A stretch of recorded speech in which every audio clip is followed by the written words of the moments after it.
You're back with Nightline. Japanese cities tonight gone on spider alert, fearing a full-scale invasion.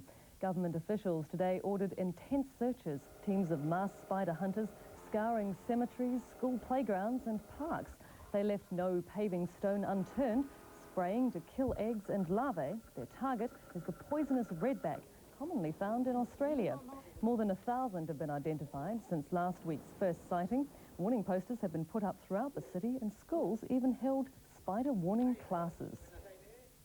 In Britain, a raunchy reverend who took his radical teachings too far has now handed in his collar. Chris Brain rejuvenated an Anglican parish with raves for God, but then began using them to get sex from his flock. Relief in Sheffield today over Chris Brain's resignation. He's been under strong pressure to go since the revelations about his conduct.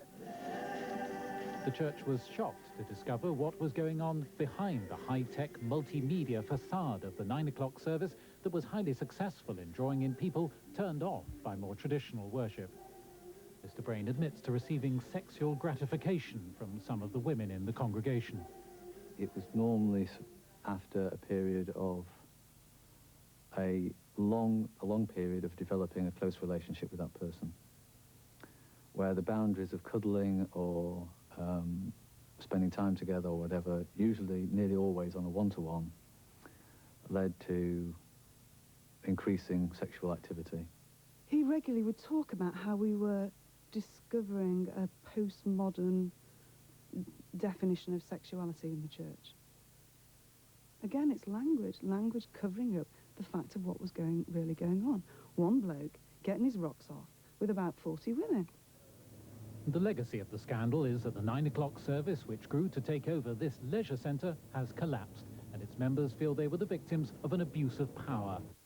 Still in Britain, and Princess Di is about to face up to the Queen over her tell-all TV appearance.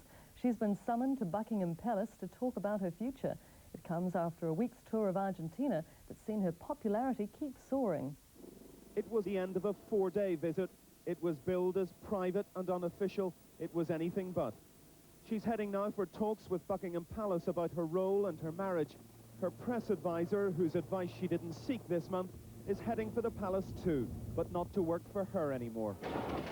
The princess has attracted intense interest here, the scramble reaching the home of Argentina's president. For him and for her, the visit was a boost. I think it has been very successful for her. Nevertheless, I think that Argentine government is going to use it. She came saying she wants to be a queen of hearts and a roving ambassador. One Argentine newspaper today said this was not the most sensible place to start. Memories of a bitter war are still fresh, and the princess stirred them. No more than a few hundred Argentines saw her every day, and some of those paid for the privilege.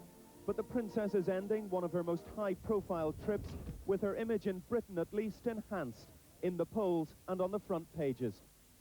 Indeed. Well, here our sports pages will soon be quoting a new top name in rugby. The game's chiefs are tonight mulling over the All Black coaching spot. There are 7 people trying for Laurie Main's old job, including one who knows the process so well. For the controversial John Hart, it's like meeting old friends. It's the 5th time he's been before the 5-man committee who recommends who should be the next All Black coach. Like all the candidates, he had 45 minutes to tell them why he should get the job. Afterwards, though, he only had time for a brief moment with the media. I'm late for a plane. How did it go there for you, didn't it? Oh, no, I enjoyed it. It was well organised, well run, and, you know, I just answered the questions and put my case, and I was very impressed with the professionalism and the way they handled them and handled the whole thing. Hart may remain the choice of many fans, but it's former counties coach Ross Cooper who's considered to have the inside running for the job. We look at the situation as it comes, and you know, we'll see how we go. How keen are you to get the job, Ross? Oh, I'm passionately keen. Thank you. The front-runners, Hart and Cooper, have both previously tried for the job. Morris Trapp, Hawke's Bay's Wayne Smith, Otago's Gordon Hunter, and Aucklanders Graham Henry and Brad Morant are all trying for the post for the first time. One of the old hands, Earl Curtin, is reapplying for a post as a selector. He's joined by Frank Oliver and Andy Leslie. The committee expects to finish interviews tomorrow and will then make its recommendation to the full council. Hart did catch his plane. Whether he gets the All Black job will be known by the middle of next week. This is Richard Langston for Nightline. Well, get comfortable and cool, because after the break we get raw detail on the men of USA, and we plunge into peroxide with many, many Marilyns. Just you, nobody else but you. I wanna be